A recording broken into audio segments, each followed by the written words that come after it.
महाराजा वीर विक्रम का सबसे छोटा बेटी आज 84 साल का है, 84 साल का, बॉम्बे में है, अकेला है, ना बच्चा है ना पति है, सब पति भी नहीं रहा। महाराजा वीर विक्रम का बेटी हमको आज 10 लाख रुपया भेजा, बोला तिपरा हा के लिए फाइट करो, जाति के लिए फाइट करो।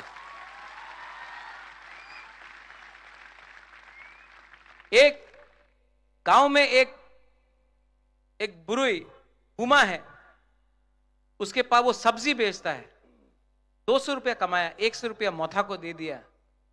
उसको क्या धोखा दे सकता है वो बागरा? ये आपका पार्टी है और मैं बोलूं हमको आपने बदला, आपने हमको बदला।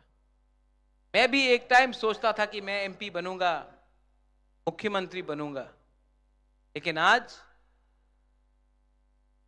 आपने हमको चेंज किया।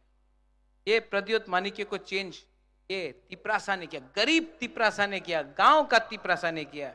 आज हमको अपना लिए कुछ नहीं चाहिए।